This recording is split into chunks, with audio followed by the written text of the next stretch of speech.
computer, and here we go. So we are actually live. The show has started. Text your friends. What'd you say? Text your friends. I wasn't expecting quarantine. I wasn't expecting that explosion. Text your friends. Text your friends. Text your friends. Text your friends. Now, ladies and gentlemen, this is your chance to get out there and text your friends before the Starving Comics Quarantine Show starts. Some appropriate gifts to send your friends as you're texting them are just the little baby that's laughing, the cat that covers his mouth like he's saying "oh," and what's another one? Give me some other ones. I don't know. I didn't know the first two. The one where Denzel Washington is relieved, and he's patting his chest. That's on every Twitter. Day or something. And it should probably be a text or an email at this point, or a phone call. It's a little late to send messages in bottles because we're about 30 seconds out here. So call off the Skywriter. It's not going to work. Yeah, it's too late. Although, actually, if you have a Skywriter, go ahead and let him go, and then I'll send you a link because we want to see that. We'll put that in the show. Yeah, I would like to see him do the URL in skywriting. He's got to get it done before the sun goes down because skywriting at night's not very effective unless the clouds are on fire. Ooh. You sound like you're speaking from experience. Well, that was the biggest waste of money I've ever had, was that nighttime skywriting. Doesn't work, guys. Don't never propose to your girlfriend with nighttime skywriting. Don't do that. All it does is mess up your view of the moon. That's all it does. All right, we probably got to get this thing started before everybody gets angry and restless. Only 2 minutes of the graphic. Oh, yeah, a couple of minutes of the graphic. So now's the time. We're getting ready to start, you guys. So you can hear them chanting. You can hear them chanting. You can feel the impatience starting to wash over. Starving Comics. All right, welcome back to our comics. Starving Comics. Let me know when you're done, Brian. I'm done. All right. All right. Can't wait. We just got to go into it. All right. Here we go. Are we good? Yep.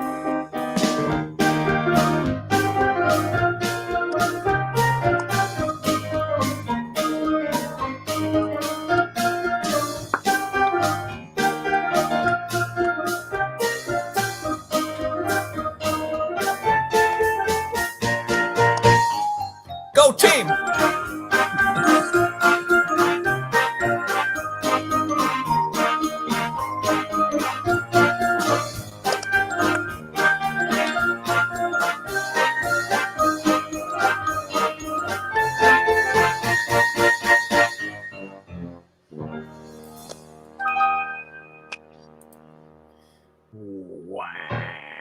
Oh, there it is. All right. Hey, I'm John. I'm the closest thing you're going to have to a host tonight. And these are my friends down in the lower left-hand corner. Juan DeVivo, everybody. Oh, hey, how's it going? Good to see you. Down in the lower right-hand corner is Brian April. Brian April.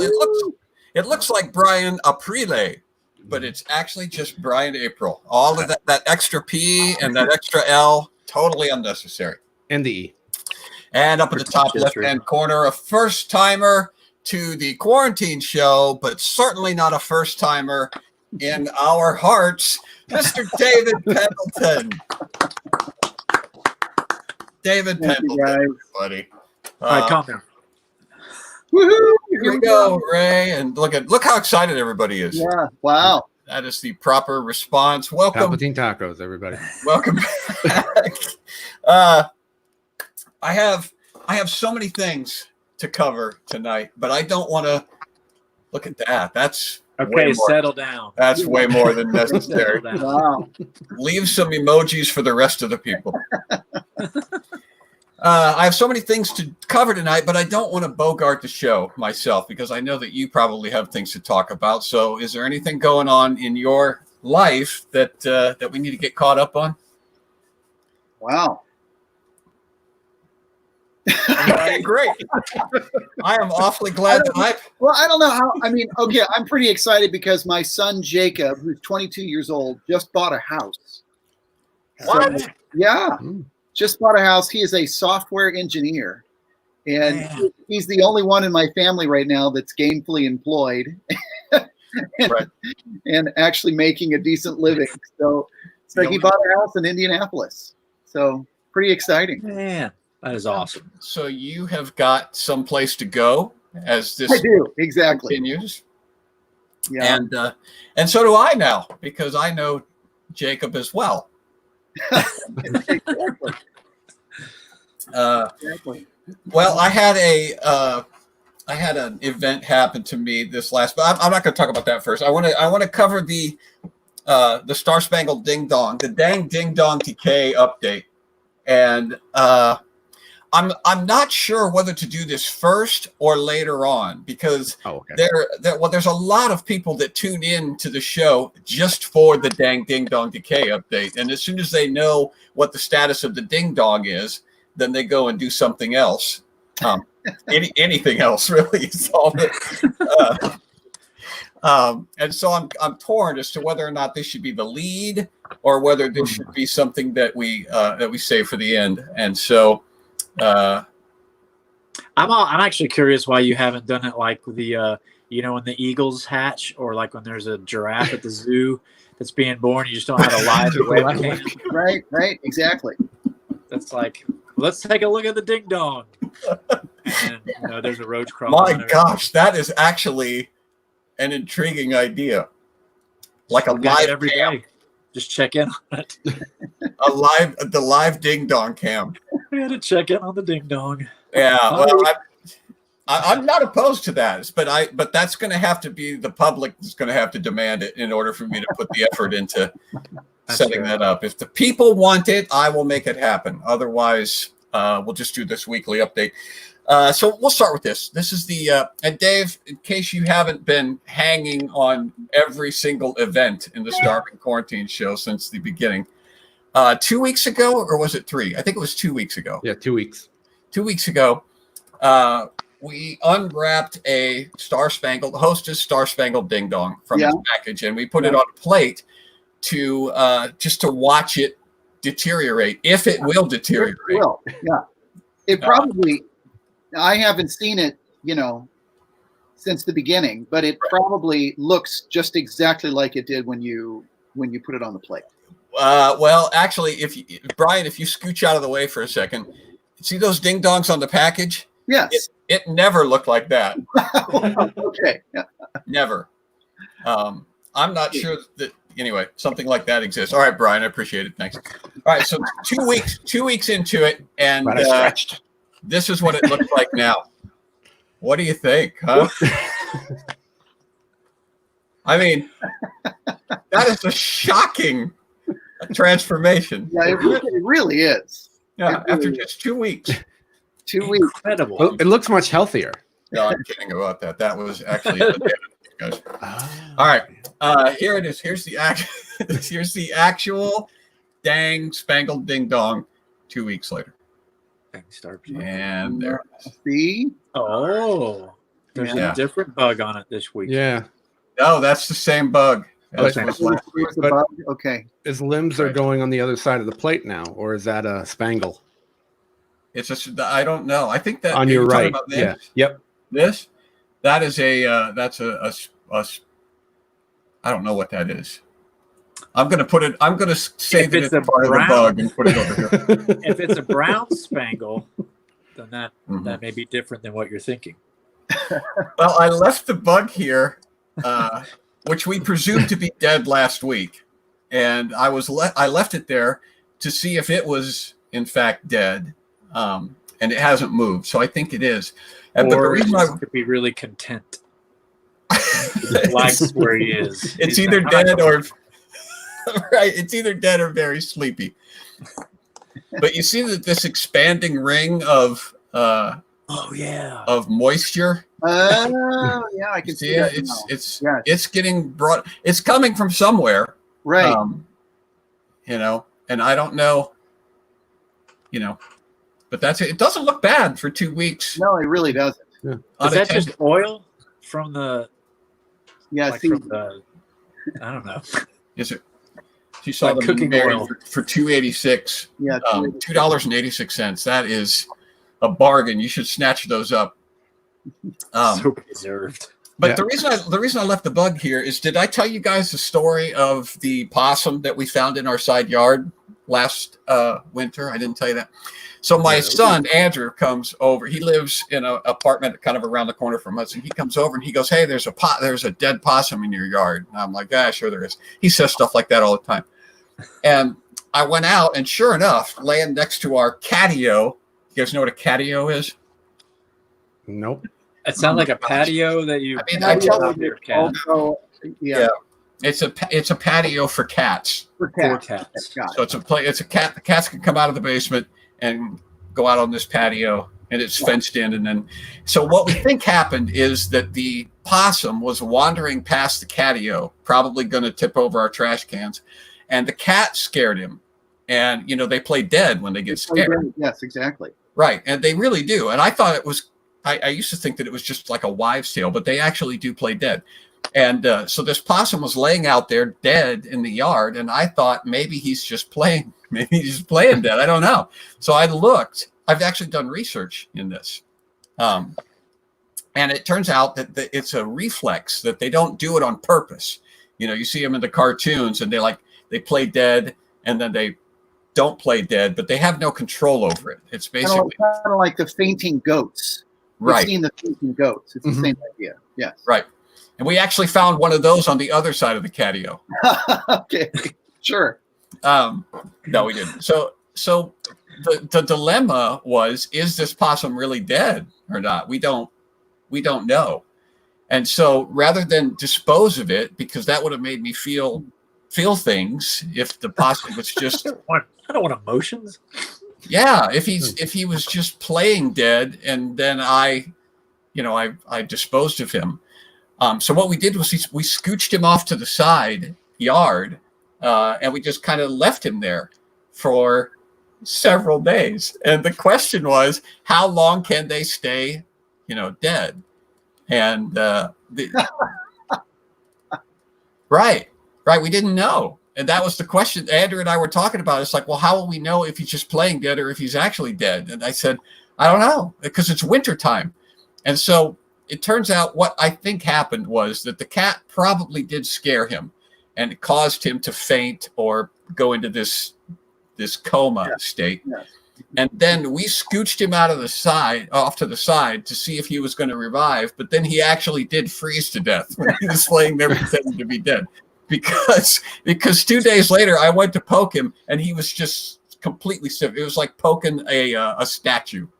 Sure. Rigor mortis had set in at that point. Well, what you did is you found the world record holder possum. He's like the champion possum. He's the one that all the other possums were learning from. Yeah. To do their and made a movie called Weekend at Possums. Well, it's I heard a guy talking about that, possums that play dead, and the ones that are really good at it are the ones you see in the middle of the road. They're all flattened out and their guts are spread around, and all the other possums are going, man, that guy is really good. He is on another level. I'll never be that good. That's kind of the way we look at celebrities. They're like those are the possum celebrities. Those are the really good actors. Yeah. All right, so it's time to move on to the comments of the week, you guys. All right. So let me get this set up. I had fanfare. I left my trumpet. Dang it. Oh, I have trumpets.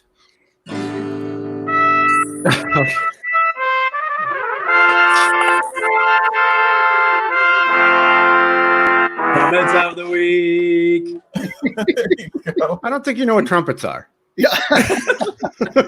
I don't think you've heard a trumpet before. Somebody told me those were trumpets. So let me get the thing here.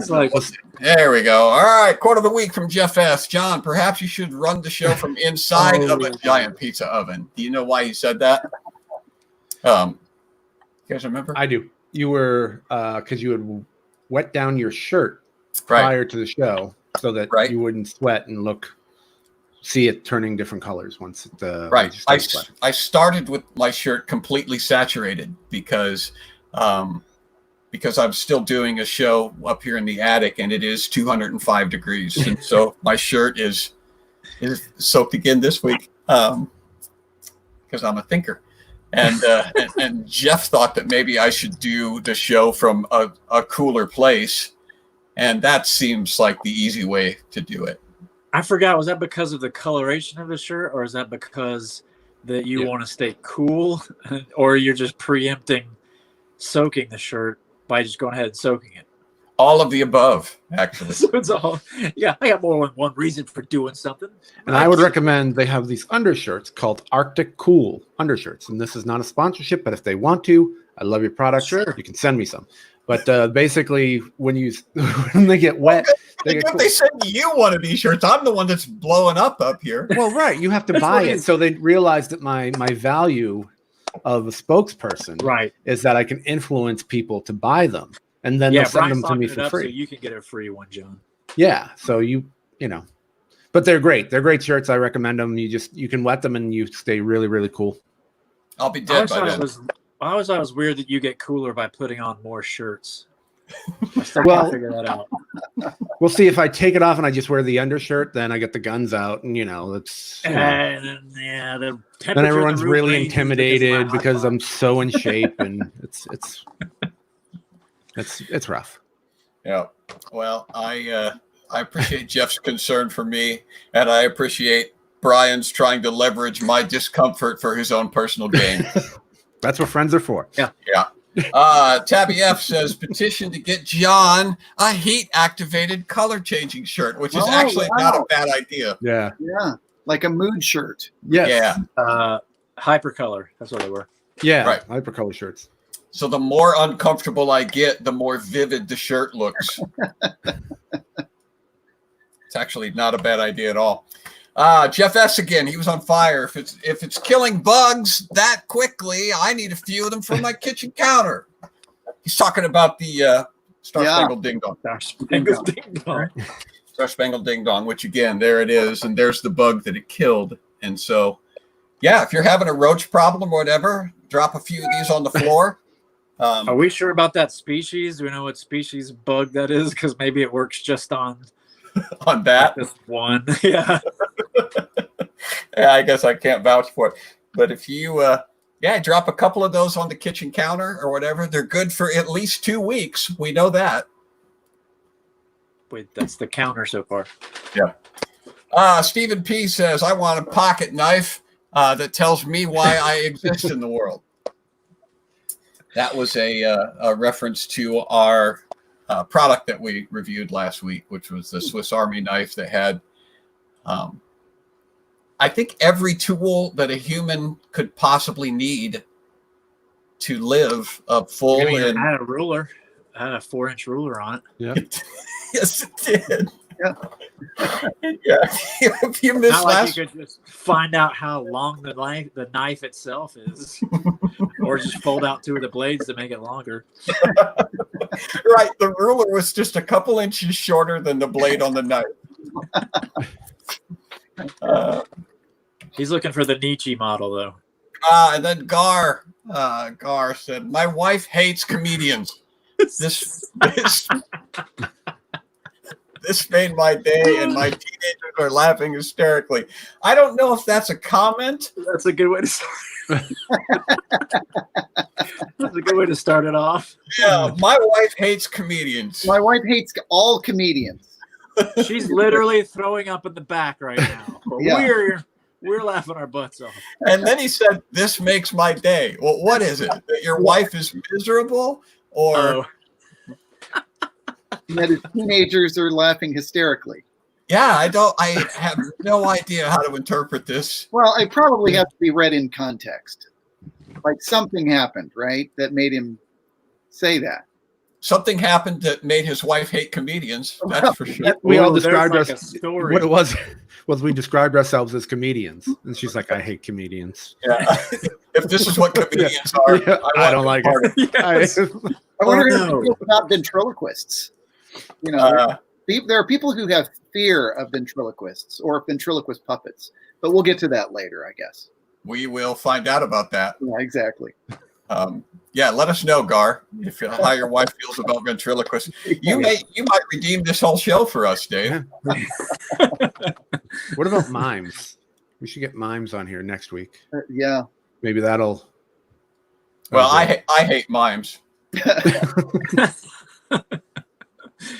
Trying to destigmatize everybody here. Yeah. Julie W., this show inspired us to eat. We eat Palpatine tacos every Friday now. Oh, that's fantastic. Good. Your cholesterol is rising. And we are. The reason I put this quote up is because we're influencing the world, you guys.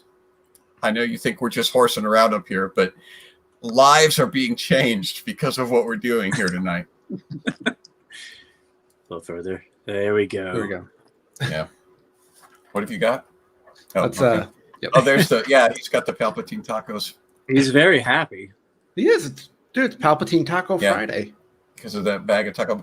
We really need sponsorship. This is ridiculous. The amount of product plugs that we do for Hostess and Taco Bell and Banana slicers. Swiss Army knife, Swiss Army knife. banana slicers. Speaking of that, here's this week's What a segue. Yeah.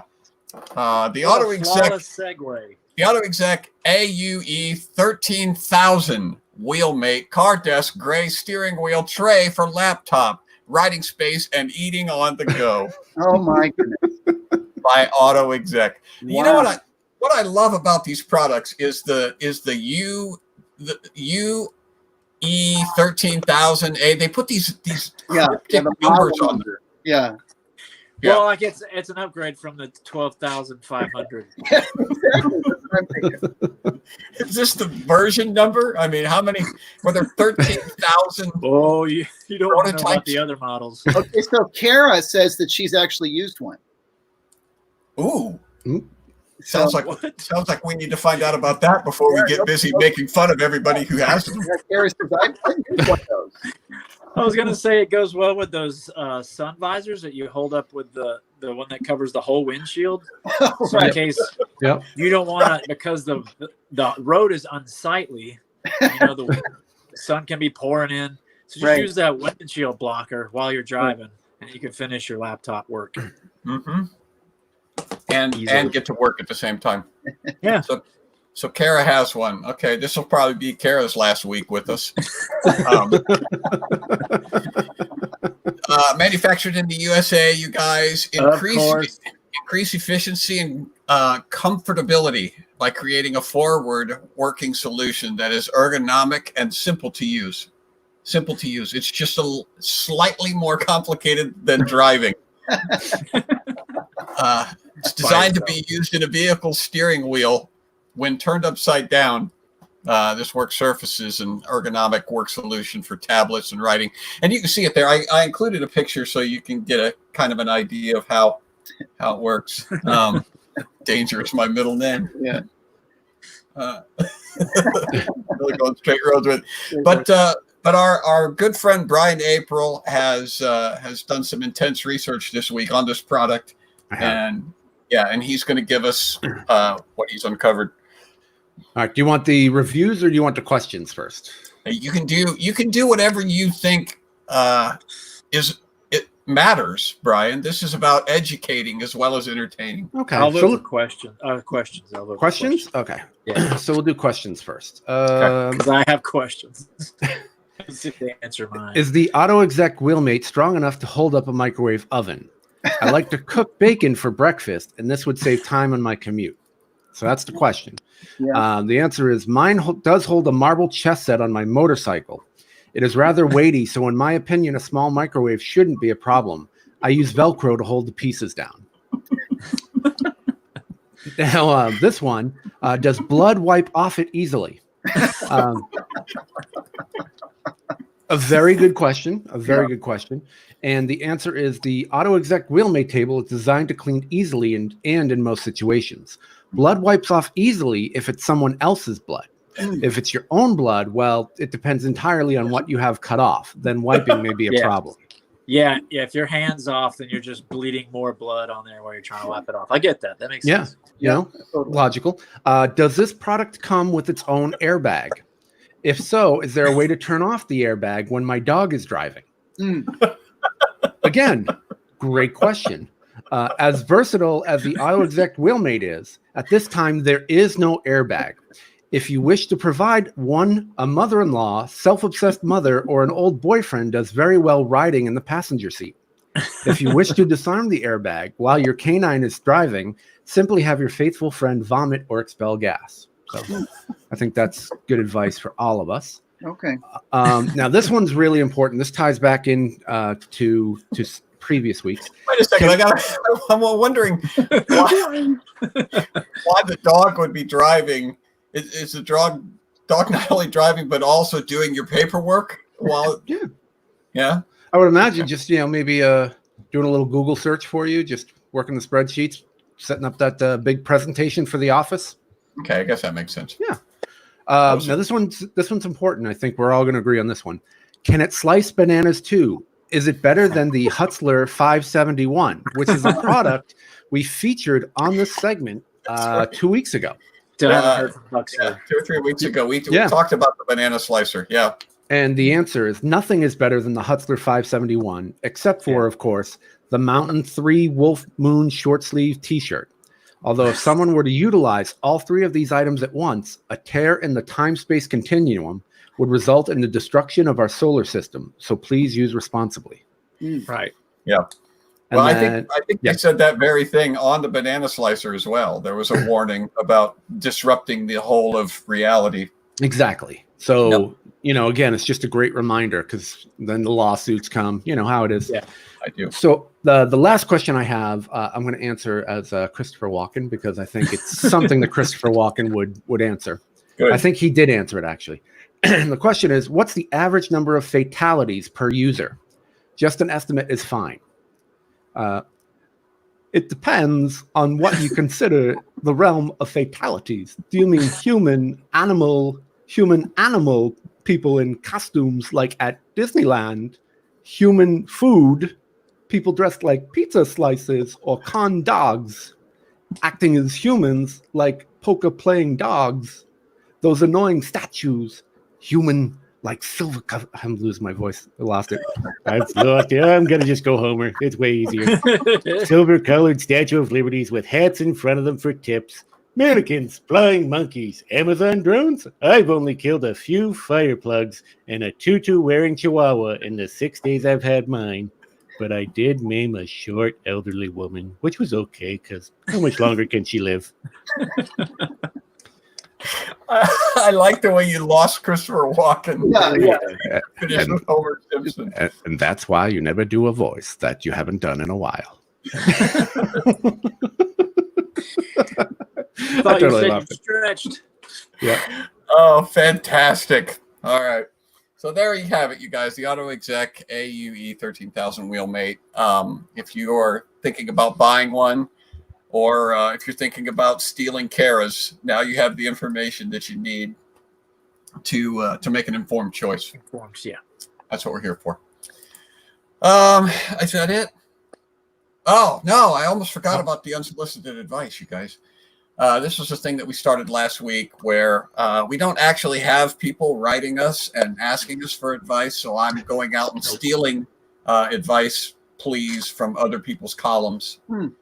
So this is advice that nobody asked us for, but we're going to do it anyway. And this week's big question is, I recently started my first real job in a small office, 8 people. We have strategy meetings every morning for about 30 to 45 minutes. My boss is really intolerant of bad ideas. She keeps a tape dispenser on the table by her chair, and whenever someone suggests something that she thinks is dumb, she'll peel off a piece of masking tape and pass it to them, at which point they are required to put it over their mouths so they cannot contribute any more bad ideas for the rest of the meeting. Wow. Right. Needless to say, the first time I saw this, I was shocked. But my coworkers don't seem too bothered by it. Or maybe they just don't want to complain. I'm not sure. My boss can be kind of scary. My issue with this is that enforcement of the rule seems arbitrary. That's the issue. It seems arbitrary. It depends entirely on her mood. Some days no one will get taped, but other days, if she's feeling particularly sour, most of us, if not everyone, will end up taped, and the meeting is just her dictating at us. Is this normal? This is the advice part. I'm thinking not. But does that make it inherently bad? Is there something I should do? Other than this idiosyncrasy, it's mostly a great job, and she is, for the most part, a good boss. Wow. Yeah. Actually, I have she to got off say, easy. that is definitely not normal. They should be using duct tape, not masking tape. Yeah, masking tape is not nearly strong enough. No. I mean, I was going to say she got off easy because my old job, I was a stock boy, and my boss would hit me with the broom every time I'd said something stupid, and I learned. You know, it was his management style. So, I mean, tape. I would have loved to have tape. So your advice to her would be to be thankful, or him. I guess it doesn't. We don't know. Your advice to this person would be to be thankful for the tape because it could be a broom. I do think maybe ask about the duct tape option, and if she gives you the Scotch tape to tape over your mouth, then you know that was a bad idea. Yeah. Right. Yeah. Right. Although I do think medical tape would probably be the worst tape to have, because that just, I don't know if you've ever tried to peel medical tape off of your skin. That's like the worst possible thing to do. Yeah. That's what they tried close your own? wounds with, right? They will. Like they'll use medical tape instead of stitches, right? Yeah. That'd crazy. be better. That would be better. I think the other thing is maybe start like throwing things back at her, you know, like, or one day just maybe tape up the boss. You know, like they should all get together and just tape her up for the presentation, and then take turns just like playing football, the little paper football, and using her as the goalpost. Well, let's see. There's 8 of them. How many people on a football team? Well, silence is gold, duct tape is silver. Yeah. Technically 53, but you know, offense you could do 11. And you just take turns. That way you get the reps in, and it's a more productive feeling. I like my coworkers don't seem too bothered by it. Yeah.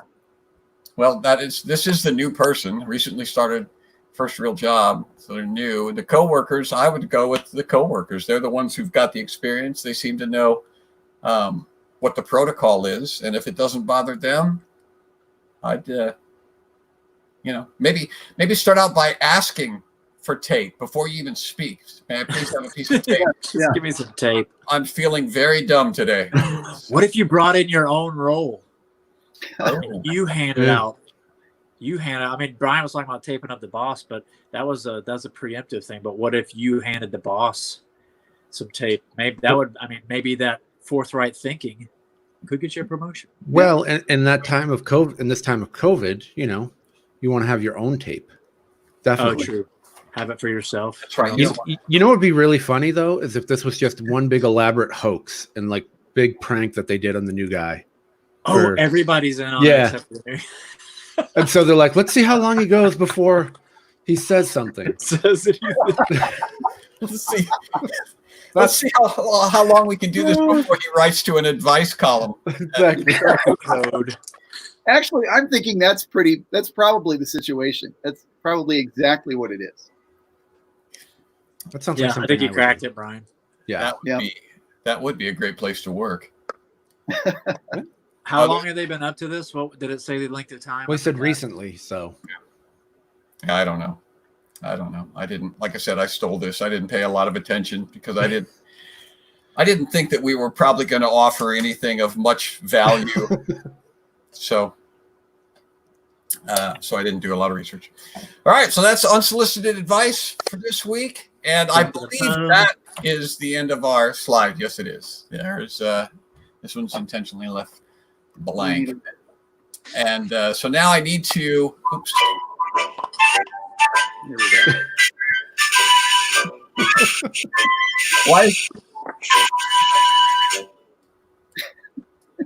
Why was that happening? What is that? Is that you, right? That was not. No, you did it, John. I thought it was you. Did I do it? That was not me. I'm glad you thought it was It me. came on at like it's the end of the thing, so I thought it was you were doing the wrath of The slow battle hymn of the Republic. march of shame out of the segments. I have no idea why that happened. I'm a little bothered by the fact that my technology seems to just be doing its own thing, like Skynet. Becoming self-aware. Yeah. Yeah. All right. So we've come to the part of the show where we're getting ready to have a ventriloquism lesson, I believe. Is that right, Dave? Are we doing that? Oh, were we supposed to bring a dummy? I'm here. Yeah. Don't tell him how to do his job, Juwan. He doesn't tell you how to play guitar. Okay. Sorry. My fault. Oh, I should have brought my COVID mask. A lot of people are taking on ventriloquism now that they are wearing masks. Yeah. It has opened it up. Yeah. I haven't. I had an idea that I ran past Dave a few years ago, and he didn't think it was that funny.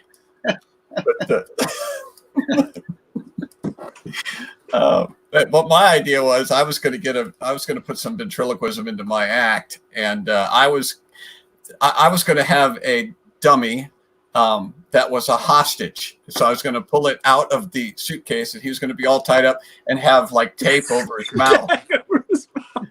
And then every time I talked to him, he would just go.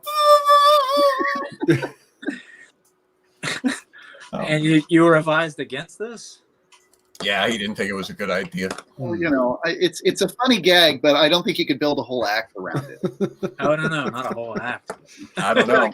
Well, David, in order to learn ventriloquism, my goal, I got facial paralysis on one side, so this side doesn't move, so I'm good. I just need to get this one to go, and then I am totally going to do ventriloquism. Yes, exactly. He's this close to being a ventriloquist. I'm halfway there. Yeah, I'm halfway there. But we have to do the, or else our producer is going to yell at me if I don't do the telethon segment. Is that right? Ms. Producer? Yes. All right. This is the telephone segment. Where are we at right now? I can't read. Okay, we're at about 29. So we need to go at 30. So we need to get to 30. What? 5? I was going to say above 30. 32. Yeah, let's say 35. So we need to get to 35. So what you got to do? Need to increase. Yeah, this is the desperate. The plea that we started doing last week solely for the purpose of boring our audience to the point where they go, just please come and show up in this show, because all they're doing is begging us to have our friends show up, and we're sick of it. I mean, we've already seen the Ding Dong. We've already had the product review, and we are dying to know how to do ventriloquism, but they won't tell us until we have another friend or two. So if you're on Facebook, send a message to your group, to your friends. If you're on YouTube, you're out of luck. You're gonna have to go some other way. Yeah, but we need to get 35 viewers. So we get 35 viewers, and then Dave Pendleton is going to teach us how to do ventriloquism. You guys. I like how we hold the audience hostage. Yep. That's our demands. Okay. Yeah. So let me. And we've actually lost viewers since I've started doing this. So, it's the reason that we're doing this is we're trying to build support for the show. We're trying to build our little tribe. Now, all of you people who are currently in the comment section, you know how wonderful this show is, and you know that it makes your week. You know that it makes your month. You know that it is for many of you, it's your reason to get out of bed on Friday. It's your reason to persevere through Wednesday, hump day. You know, a lot of you would give up bed on Friday. It's your reason to persevere through Wednesday. That is not me. You know, a lot of you would give up bed on Friday. What is it doing? That is not me. That is not me. That's got on your computer, John. Well, you're not me. Was that you? And No that's when the idea. ghost decided to Oh come. my gosh, that to the reminds me. Morgan Like the show. second time I ever did stand-up comedy was at this coffee shop, and they had a digital board, and it recorded like 20 seconds of what I was saying and started pling it back to me. Oh my gosh. So it was like the only time I've ever gotten heckled, and it was by technology, and it was just mocking me. And it was yourself. Yeah, it was- Just heckling yourself on stage. All right. If you are new, I'm scared to talk. If you're new, if you just got here, we had a couple people show up. If you're new, say, hey, I'm new. And Morgan Freeman will give you a personal welcome to the show, or at least somebody who sounds like Morgan Freeman. So, Yes. so don't hesitate to let us know that you're here. And I'm afraid to talk. Well, Sherry said that I can be the ventriloquist and you can be the puppet. That we could do that for an act. Who, me? Yeah. You could be the puppet. I have actually been a ventriloquist puppet before. I was working a week at camp.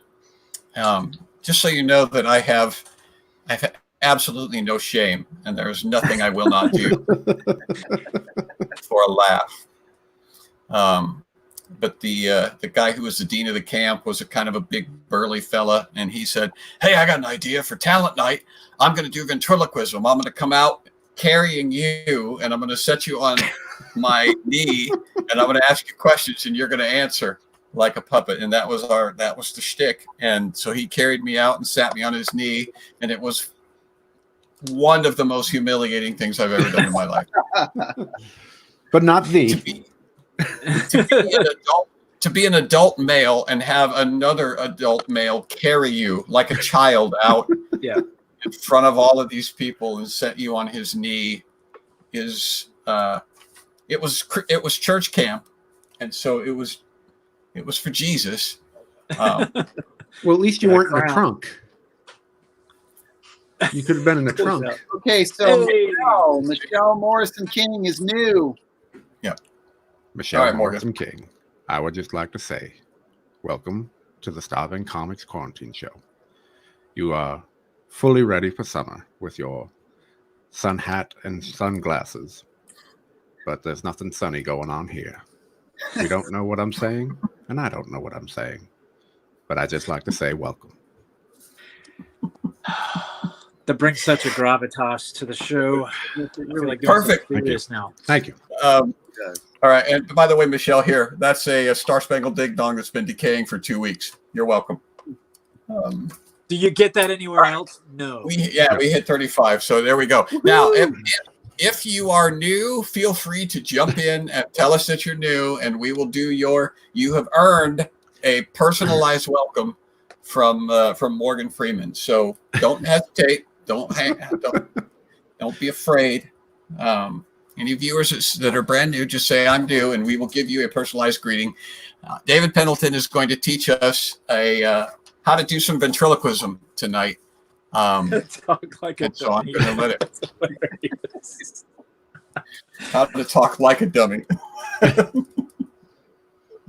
Okay, so when I get warmed up for the show, I always have to choose a challenging phrase. John knows this.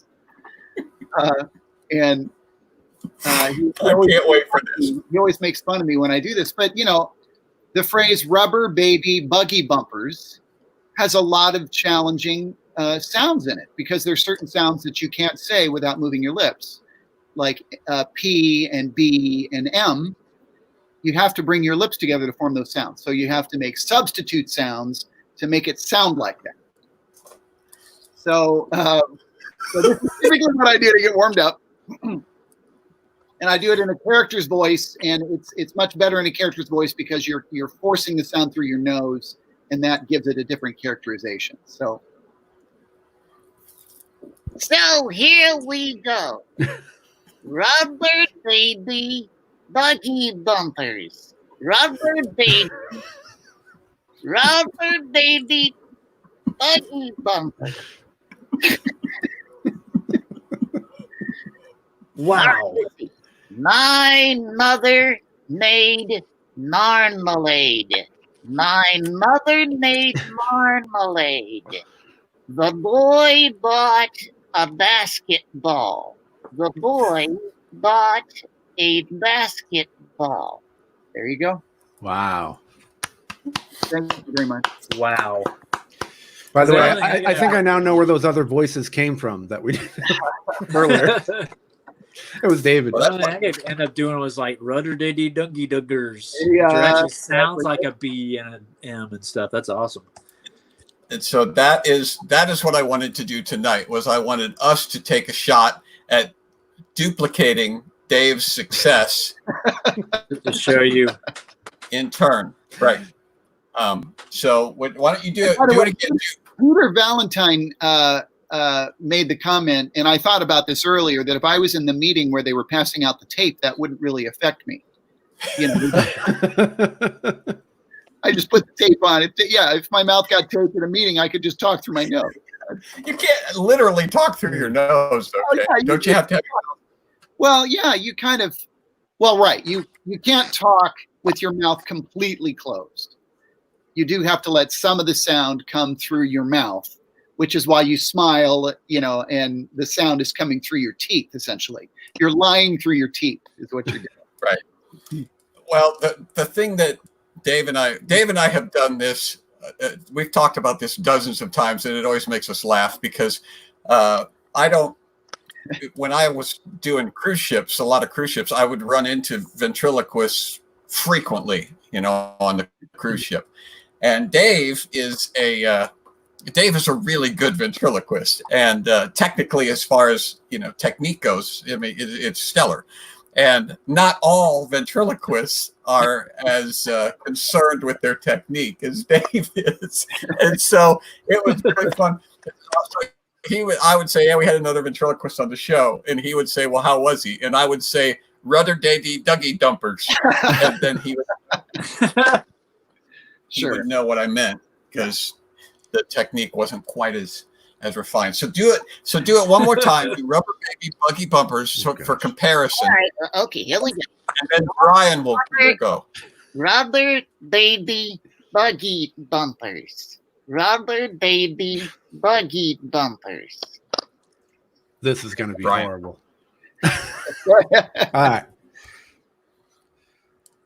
right. A buggy bumper. Nope. No, it's bumpers. Bumpers. Rubber baby buggy bumpers. I can't smile normally. Rubber buggy dumpers. There's the dumpers. I did dumpers. All right, one more time. All right, we all do. Let's go. Rubber baby buggy dumpers. Yeah, you got to use your tongue. It's all with the tongue action. So the B is actually a D, but you kind of you roll it in your mouth a little bit so that it's not that hard d sound. It's more of a b. It's kind of roll your tongue back a little bit to make it. I did dumpers. I did dumpers. All right, that's probably too many because that's the B and the P and the M all in one phrase. So the other one was Don't lower the bar, Dave. my mother made marmalade. My mother made marmalade. My mother made marmalade. My mother made marmalade. My mother made marmalade. Juwan? Yeah, you can do that one, Joanne.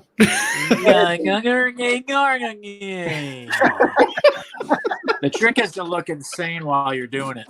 Right. You have to have a really crazy look in your eye.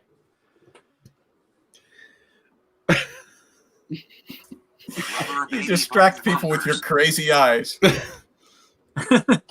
Okay, so I'm going to try it. John. Another marmalade. Wow. Well, Your mother murdered. yeah. Yeah, what? Yeah, try this. But That's what we called it in my family. We called it Narnalade. Yeah. You know, it's an Indiana thing. Yes. David, you're going to need to apologize to my wife right now because I'm going to be doing this for the next 17 hours trying to.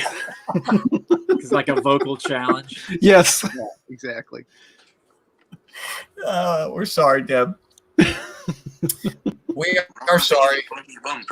How was that? Oh, very nice. That was impressive. Yeah, I got a robot character I'm working on. Did you hear that? Hang on, let me prepare myself. So that's a thing that you can try.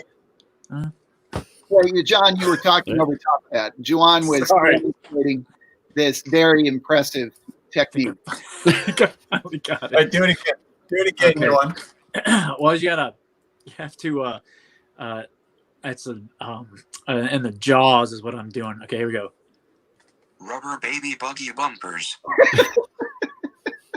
Did that work for you guys? Did you hear? Did I say it right? I like Tabby's comment. Why do you have to put the camera up over your nose to do that? No, wait. Do it one more time, and this time open your mouth completely, like you almost did. It was almost completely open. Do it one more time. This time, let us see that your tongue doesn't even move. Yeah, because the technique is it's in my jaws, I think, right, Dave? So it goes.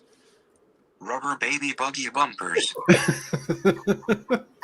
I think the trouble I'm going to have is like making the actual doll now to speak with. Right. See, so, Yeah. John, I think They're not actually. You have a, do you want me to grab one of the characters and That's Yes. all. That's the only phrase I got right now. Yes.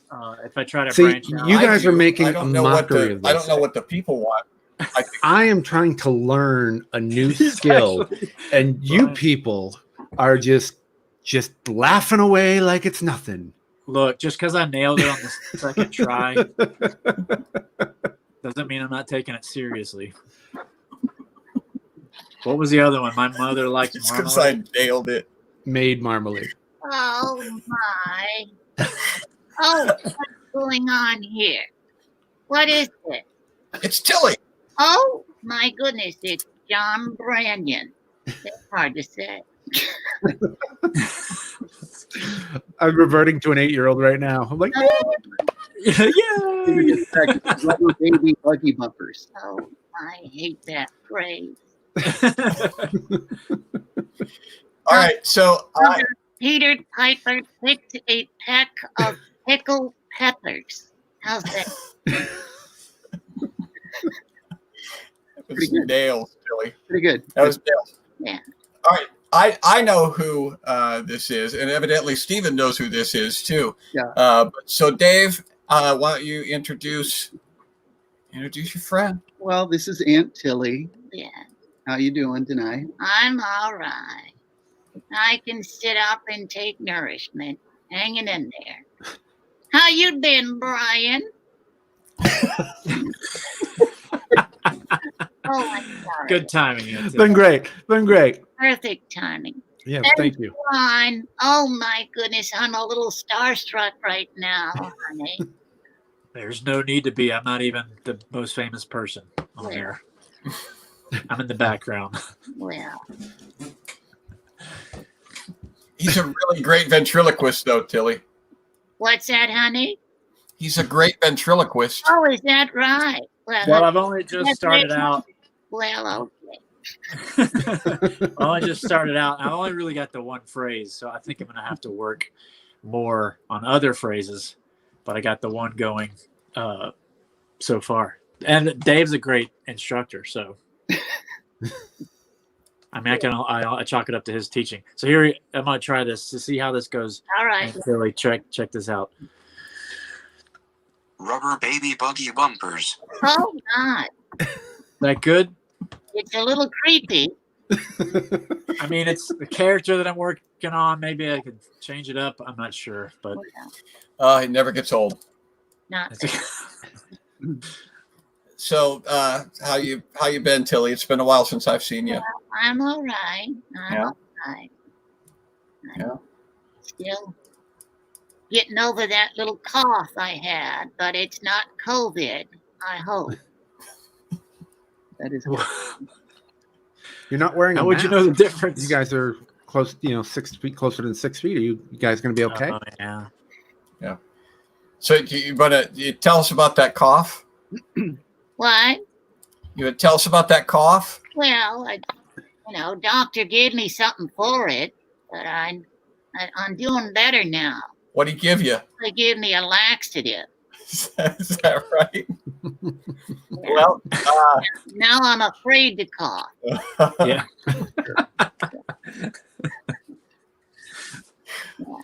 Laxative and some Prozac.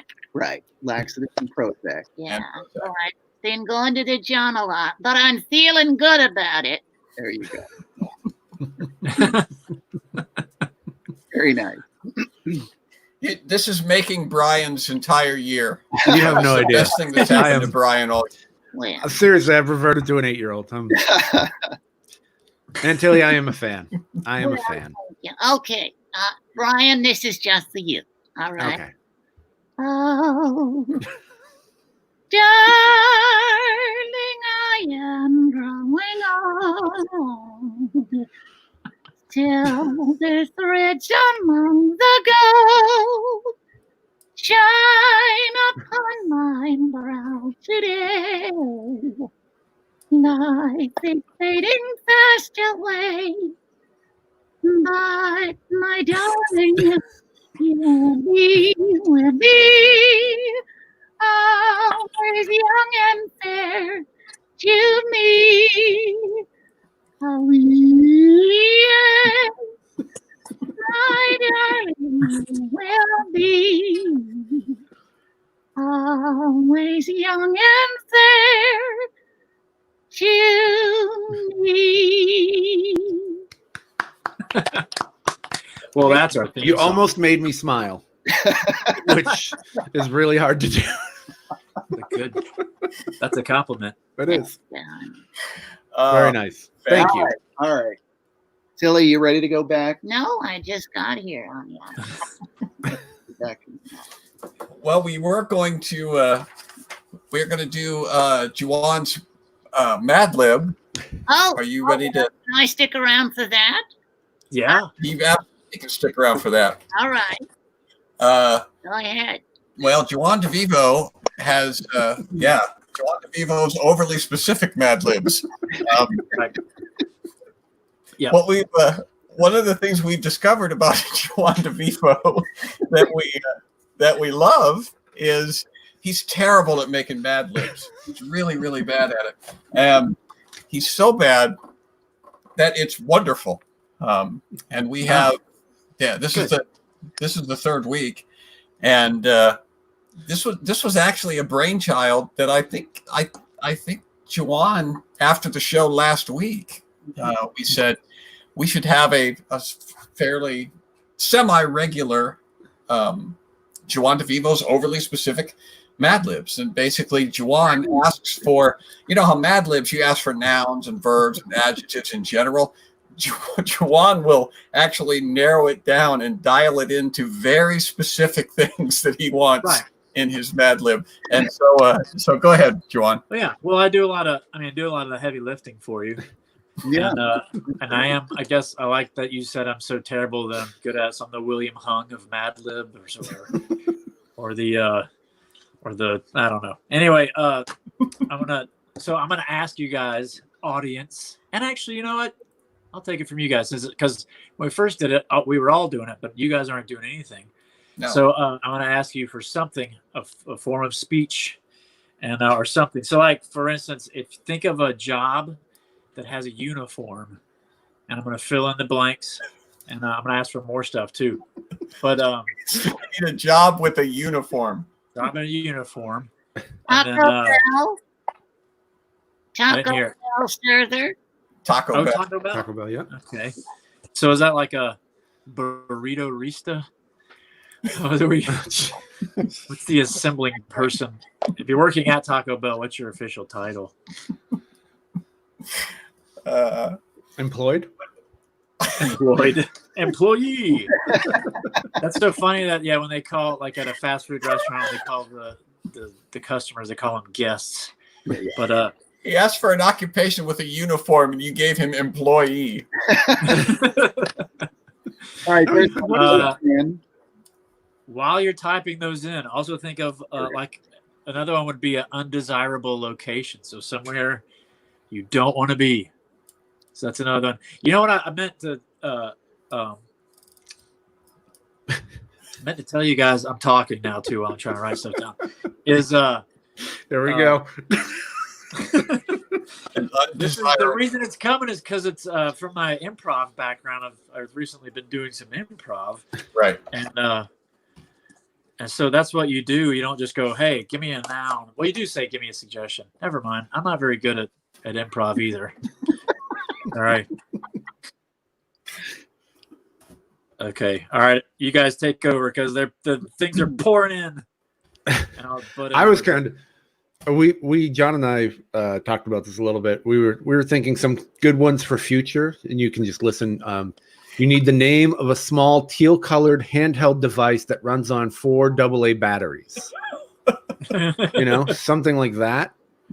Or I need the name of a circus clown who ran away from home because he was grounded by his parents when he got an F in the science fair due to the poor solar system exhibit. Right. And go. If you got that, go ahead and type it in, folks. Yeah. We need it all. I need to think of an encased meat. Too. That's for real. I need if you think of some kind of encased meat. Encased meat. Yes. I don't want to give you an example because I want to take it away from you. Because there's really only one encased meat. No, there's a variety. There's a lot of them. There's a whole plethora of encased meats. Okay, and then if you've already... that's a good one. Encasedmeats.com. Encased meats pouring in. I had no idea. It's a rainbow of encased meat. All right, now I need an adjective. For real. I'm being for real. I know we're joking, but when I say it, I'm for real. I need an adjective. Is John? Somebody says John Brandon. Does that mean you're an encased? I guess you are an encased meat. People. No. Did somebody put me for an encased meat? No, I wrote undesirable places. It was a ventriloquism class. I need adjective. I need a guy's name, a proper name. A proper name for a guy. Yes. Okay. Can it start with any particular letter? Is it Polish rose? That's a no particular. Oh yeah. Well, let's tell you what. Guy's name starts with V. V's a good one. V. I need an emotion you feel on your wedding day that is 4 syllables and starts with the letter Q.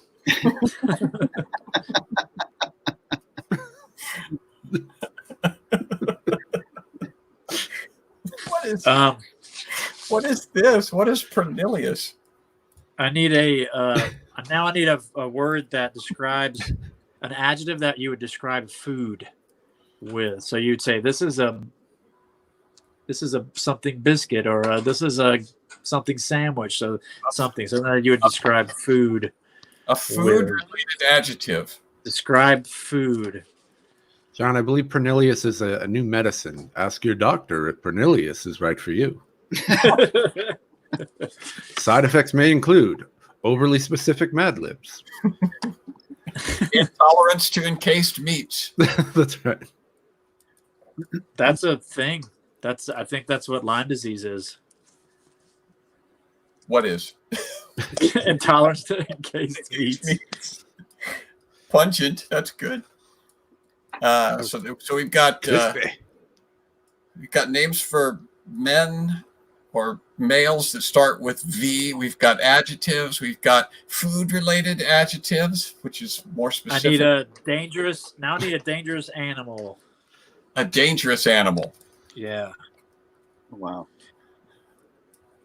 And then let's see. We got good ones. You guys keep doing it. You're doing great.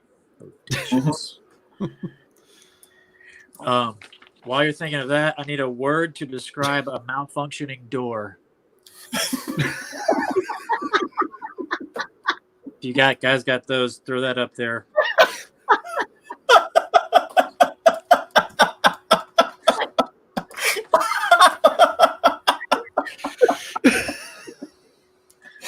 Yes. I'm not even going to try to answer that one. We're going to have to go to the Broken. Word Broken. This door is broken. a word to describe a malfunctioning door. Yeah. Broken. All right. Oh, that got me. Yeah. Okay. Nickname for a relative. Nickname for a relative. I think we Broken. might have it. No, we already did broken. Sorry. Broken. A word A word to describe a relative? malfunctioning door. Any relative? Yeah, any kind of relative. Well, your cousin. Nickname for your cousin. You got a nickname for your cousin? I mean, we got to be specific here. It needs to be overly specific. Your second cousin. A nickname for your second cousin. Okay, I only need one more thing. Let's see. Let's see. So I'm gonna write Squeaky, and that's my second cousin and a malfunctioning door. That is wow. That does fit for both of them, doesn't it? Yeah. Honey Bunny. Schufel says Honey Bunny. Yeah, that's a pretty good one. Yeah. He's pictured there with his second cousin, by the way. Okay. All right, let me find one more thing here. For the suggestions that we already have. There's one more. There's one more, you guys. Just one more. Did I already put down? Oh, okay. Okay, here we go. All right. So this is ripped. We'll call this ripped from the headlines. Okay. Because this is a news story that I ripped from the headlines. So I'm gonna try to read this as like a newspaper person. Newspaper. Anchor. Here we go. A hotel valet and outhouse responded to an unusual situation when witnesses reported spotting a pungent possum, better known as a squeaky schmoony. You know how that is. Wandering across the road. The taco stuffer said a burrito builder responded this week to reports of a 4-foot pastrami wandering along the road. The ventriloquist was able to crunch the wayward griffin. The turducken was found to be a local escaped pet named Grunkle Valuria and was reunited with its owner. Back to you, John. Very nice. Thank heaven you didn't let turducken slip by unnoticed. And you, the viewer, wrote that story. Good job, everybody. It's all for you. Did you see what they said? If you guys put that back up again. Yeah, if you guys marketed a book of John's overly specific Mad-libs, I would purchase it. I like that idea. Yeah, actually, how many Mad-libs do you have to make a Mad-lib book? Is that like what we could do is put some of Juwan's overly specific Mad-libs in the members section on the website, right? And then you could get if you're a subscriber, you can get access to Juwan's overly specific Mad-libs. I will donate my creations to your member site. Yeah, at least one or two, right? That's all I got. Two so far. Well, I got a third one. I got 3.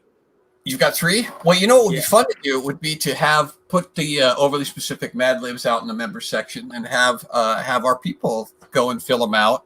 And then fill them out, yes. And then we could read some of those, right? Yeah. Wouldn't that be awesome, guys? Awesome. That would be great. That'd be great. All right.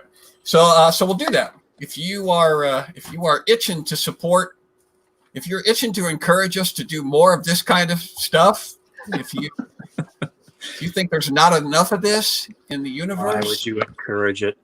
Then you need to become a member because this is, believe it or not, this actually takes some effort. I like how Dave is silently having conversations with his own puppet. Oh, can can I impose on you to tell the story? Do you know the story I want you to tell? I do know the story. So, okay, Tilly, I'm going to put you away. He's going to put you back. Okay? Go ahead and put her away, and I will. Bye, Tilly. Bye, Tilly. Bye, Tilly. Now, I want to draw attention to the fact that all I said to Dave is I want you to tell the story, and he knows exactly what I'm talking about. No. So go ahead. So there is an annual ventriloquist convention that happened. We didn't have it this year because of COVID-19. It was canceled, but while years ago, yeah, here it is. Years ago, while at the convention, people just kind of walk up and down the hotel hallway, and doors are open, and people are just visiting with each other. Go ahead. Well, I just got to say one thing. I know that Brian, I know that ventriloquists are these magical people, and I'm a little concerned that maybe we're going to color your view of ventriloquists with this story. So I want to make absolutely sure. I want to offer this disclaimer that now would be the time to leave the room. I'll take out one earbud. If you want to, maintain your pristine idea of ventriloquism, you need to leave the room now. All right, go ahead. You actually might think this is a very sweet, understandable story, but if he's a psycho. So walking down the hallway, I was actually with a group of friends, and just happened to walk down the hall, and I glanced in. There's an open door, and there was a gal there visiting with some people in the hallway, and her bed inside the hotel room had her puppets on it, and she had prepared her puppets for nighttime. She had put them in pajamas.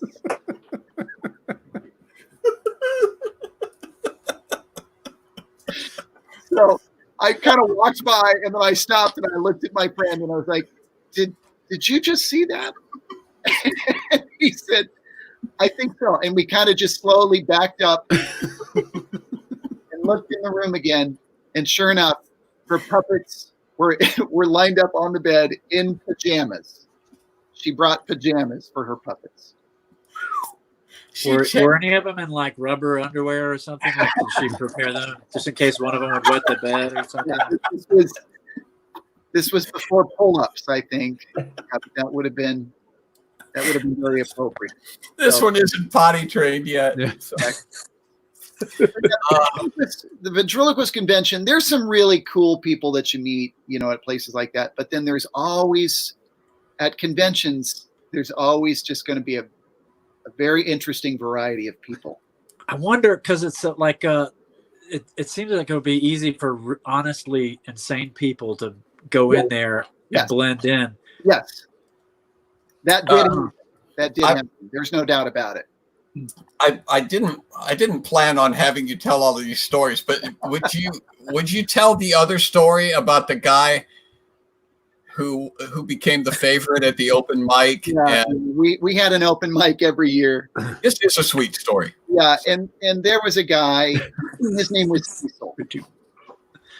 And whenever Cecil went up, it was like if people were kind of just visiting in back, just chatting or whatever, open mic is happening up front. If Cecil was up, it was like, oh, Cecil's on. Everybody would, run to their seats to watch Cecil. So Cecil would start into his act, and he would start to tell a joke. And at first, of course, as a ventriloquist, the jokes are always dialogue form, right? Like the ventriloquist, the dummy asks, why did the chicken cross the road? The ventriloquist says, I don't know. The dummy says, to get to the other side. That's the format. But he would start to tell these jokes, and then after a while, he, as the ventriloquist, would just sort of take over with the joke, and the puppet would just kind of slowly sit down, kind of take the foreground or the background, and then he would finish the joke. The ventriloquist would finish the joke. And by the end of this routine, all of these ventriloquists were absolutely out of their chairs, laughing hysterically at what was happening. So it was definitely one of those things like, I had to be there. But No, but by the end of the by the end of the joke, the puppet would just be dangling lifeless while he told this joke. Yeah. Oh, that's great. And the reason that what happened is that he became kind of a legend. Is that right? That there was. He did. Yeah. This was his time of year to shine, and all the ventriloquists just loved watching his act because that's how it always. Right. And there was always this debate among the ventriloquists. Is he doing this on purpose? Like, does he know? Is he a genius? Is he a comic genius? Or is he a really bad ventriloquist? Yeah. And none of us really knew. We all kind of had our theories, but none of us really knew for sure. Well, eventually he passed away. And then they named the open mic time after him. It became the Cecil Carpenter Open Mic Night. And so, oh my gosh, as a tribute to him. Yeah. That's great. That's awesome. I believe in love. I believe he did it on purpose. That's Oh yeah, that's brilliant. Yeah. That's brilliant. He was hysterically funny. I mean, he's like, don't ask this guy. He's so good at telling jokes. Exactly. You can't remember it. Oh my gosh, that'd be hilarious. Oh, fantastic! All right, I got one more thing I want to do. We've been wanting to do this for a couple of weeks, and by we I mean me. And Just Brian reminded me last week that we haven't done this yet, and this is such a. We should have done this a long time ago, and so I apologize to all of you that it's taken this long to do the smartest man in the world. And if you're not familiar with how that works, it's a little improv game that a lot of improv troupes will play. And how it works is you, the audience, will ask us a question. And we represent the smartest man in the world, a person that is so smart that it actually takes 4 brains to contain all of his knowledge. And each person will answer the question one word at a time. So we'll start with me, and then we'll go to Dave, and then we'll go to Brian, and we'll go to, so which would be, is that clockwise? Is that what we're doing? Yes. Going around clockwise. This is clockwise. Okay. So anyway, Smartest man in the world. You will ask the question. Right, I'm the smartest man in the world. Go, which is clockwise? What's a clock? Is it a digital clock? Or is it Sundial. Also, remember that we're on Eastern time here. So when you do clockwise, remember that. So we need questions from you, and they could be any question. Question: why is the sky blue? Why don't ducks quacks echo? Anything, any question that you want to ask. Our producer will scour the comment list and find the most important questions, the most relevant questions, and we will answer them. And again, change lives as we always have. So, smartest man, and we're going to ask the smartest man a question, and we will answer. Okay. How can we achieve world peace? World peace Can Only be accomplished by washing your ears monthly. I mean, that's okay. that's And that's you just And that's yes. monthly. monthly. Yeah. So world peace can only be achieved by washing your ears monthly, and that's right. That's correct. Yes. Yeah. All right. Oh. How are pyramids made? First, You Need triangle. rock.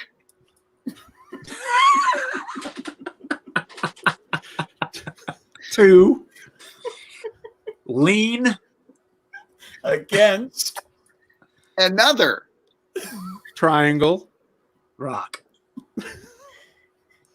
yeah. and so on. Repeat the process. A triangle rock. It's that easy, really. I don't know why they Lean against another triangle rock. Yeah. Why do birds suddenly appear every time you are near? Birds Appear every time because they are linked to your ear.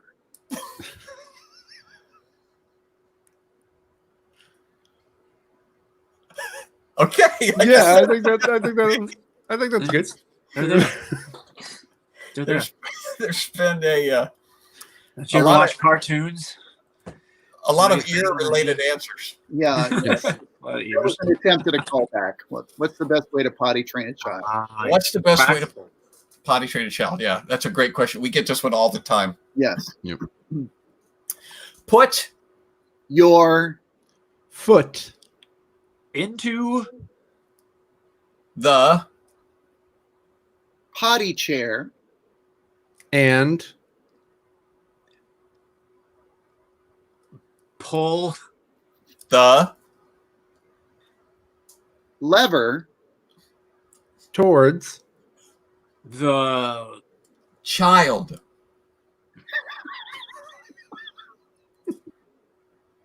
It sounded like the end of the sentence, John. Yeah. Okay. Well, yeah. Once the kid sees the way that it works, once Yeah, they see they're supposed to put your foot in it, the rest of it just comes naturally. Yeah. it comes naturally. Yeah. Potty training is not as hard as people make it. Yeah. That's a great question. It really. well, I think the beauty is in the simplicity of the answers. People try to overcomplicate things. Yeah. That's the thing. That's the genius is that we can take these complicated things and make them simple. What's the answer to everything? Everything has A Question. preceding another question. Wrapped. I didn't hear what you said. Oh, wrapped. Sorry, Wrapped. Wrapped Wrapped. around Palpatine tacos. Well, we just learned something tonight. Palpatine tacos is evidently a compound word. Yep. We've been using it wrong. Hyphenated. Yep. Hyphenated. I didn't know that. We needed the smartest man in the world. Why do people sneeze? Sneezes Happen Because Vacuum. sealed nostrils are Difficult. to breathe with So oh, there's one.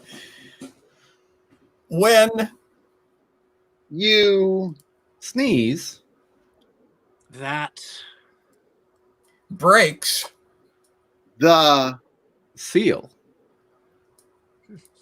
it's God's design, really. Yeah. and scene. scene. We needed Okay. the scene. Oh man. That's you should have been doing that all along. And we know when to quit. All right, we look at the time. We've only got time for we'll do a couple more questions that are on your minds. No. What is the airspeed velocity of an unladen sparrow? Shouldn't that be swallow? Hey, We're what do you not, think? You think we can't answer this question? What's the airspeed velocity of an unladen sparrow? It's The Speed times the temperature of The Swallow. gotta take the swallow's temperature. Producer's back there going, I got it. Let's see. All right. One more. You want to do one Next week we'll tell you how to take a swallow's temperature or a sparrow's temperature. How do you make souffle? Souffle. That'll be an overly specific. Mad-libs. How do you make a souffle? How do you make a souffle?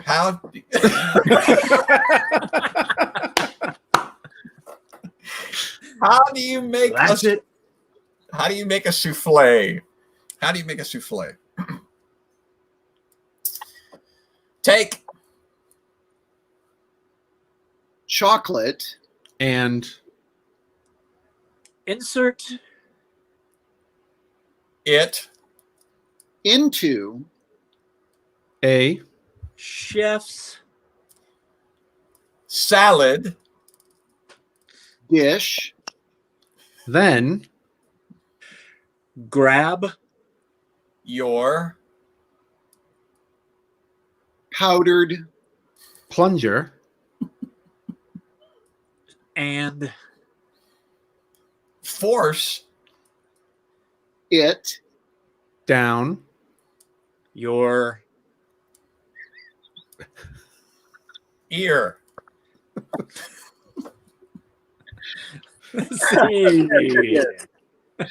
Wow. If ear works for Dave, it's going to work for me. So. Yeah. I mean, we've washed the ear. Right. We've done monthly. Yep. Yeah, monthly. Washed it. We've plunged it. We plunged it. We've now souffled. Yep. Yeah. Yeah. It was prepared for the souffle. All right, ladies and gentlemen, I can't think of anything that we could add to this show that would improve it at this point. So we're going to move towards our end. Please consider going to johnbrandy.com and becoming a member. Even if you don't like this content, still consider becoming a member. Yeah. You know, You don't have to like it. you don't have to like it, Just support it. but this is how you become a supporter. This is how you get access to Donation Duck. Yeah. Worldly.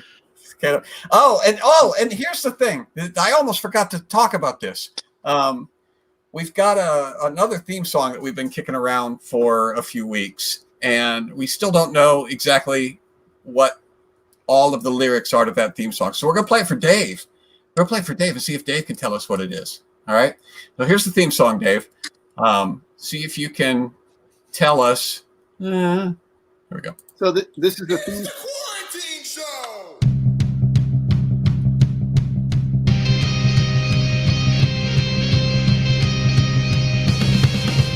Ladies and gentlemen, the man who is crushing quarantine with it's not killing him first, John Baranya! Wow. So we've figured out that the first part is the man who is crushing quarantine. And then it's the second part that we have absolutely no idea. Here it is again. Ladies and gentlemen, the man who is crushing quarantine with it's not killing him first.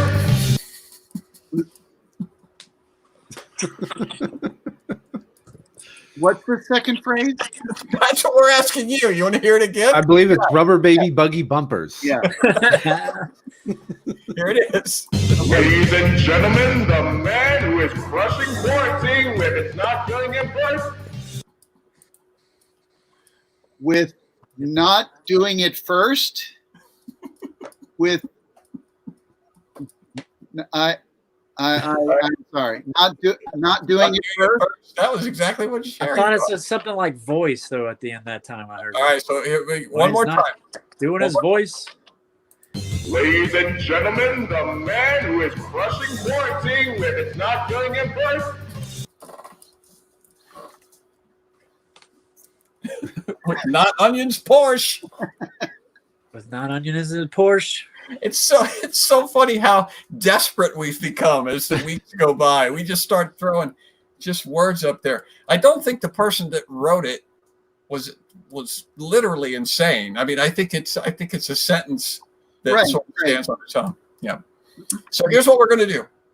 When he's not doing his voice, that's my vote. But that's the thing is every time somebody says something, you go, "That's it," and you listen to it again. Okay, and then and that's what Joanna's been saying since the beginning. It's like that's what I think it is, and then you play it again, and Ladies and gentlemen, the man who is crushing quarantine when it's not killing him first. there you go. No, that's not it. So here's what we're going to do. I am in constant contact with the author of that particular piece of music. We talk for hours every single day. That's not true. But I do know who it is. And your therapist. He is a faithful listener and supporter. And I'm going to have him send the lyrics in a sealed fashion. No, what I'm going to do is have him send the lyrics to our producer. All right. I'm going to have him send the lyrics to our producer. So we won't know what they are. The producer will put them into a sealed envelope. Okay.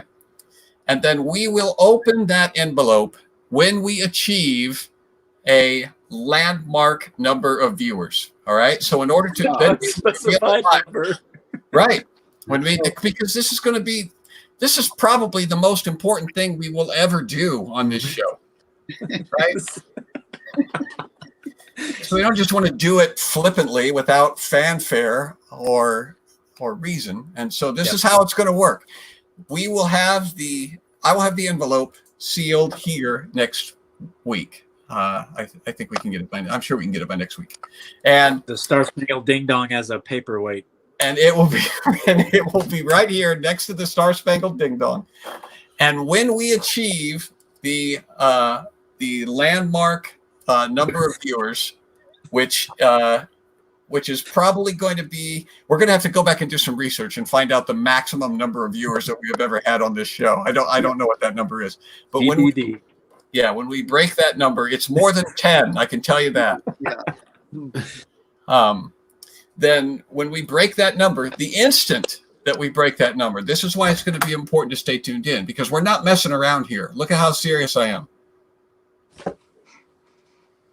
The instant that we break that record, I will reveal those lyrics. I will tell you what that lyric actually is. And then you'll be able to tell your kids and your grandkids and their grandkids. When he's not chewing first. That's what it is. With nachos that burst. With nachos that burst. And then the real competition will be, will the Star-spangled Ding Dong deteriorate first, or will we open the lyrics? That's it. That'll be the. Yeah, you get it. This is a serial show, so it's a weekly show, and you got to build tension. You got to build right. You got to have some tension. So I'm afraid what's going to happen is that we open the envelope and it's not going to sound anything like the actual words aren't going to be anything what it sounds like. Well, that would be like, was he's the president of quarantine? Fat Bat Blood. Dog Fat Bat Blood. Yep. That was my nickname in high school. Yeah, if you're not tuning in at 7:00 on Fridays and you're not seeing it live, and if you're not seeing it live, you have a Starving Comics quarantine show shaped hole in your soul. And I hate to think about that. I hate to think about people watching this as it's recorded, because it stays up recorded, and it's not the same. You're not one of us. It's stale. It's like stale potato chips. It's not as crunchy as before, and doesn't have the same crispness. Right. So if you want it right out of the bag. You don't get to drive the show. When you're here, when it's broadcasting, you get to drive the show. Right. That's even better. You get to drive the show and eat fresh potato chips that you have on your steering wheel tray. Red tray holder. Tray holder, yes. While you drive. Yes. All right. Well, this was great. Go to the website, become a member. Please become a member. That will help us a lot. That will help us know that this is not all in vain. You think we put ding dongs on plates for ourselves? You think we're doing this just for ourselves? We're not. So drop us a line. If there's something you want to see us do, something you want to see us talk about, if there's a product you'd like to see us cover, in our reviews, let us know about that. If there's a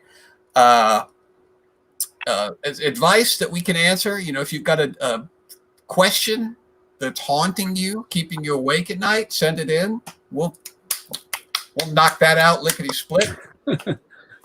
And also be on the lookout for Juwan's overly specific Mad-libs showing up in the download section. That's going to be the home game. Yeah, play the home version. The home version. The book is this big. It's for three Mad-libs. Yeah, really thick paper. We're gonna put on really thick paper. It's a multi-volume set. It's 3 Mad-libs in 15 volumes. It looks great on your shelf. Thanks to Juwan, DeVivo, everybody. Make some noise, send some emojis, and Brian, April. Am I pronouncing that correctly? Yes, sir, you are. And David Pendleton. Yeah. And Kelly.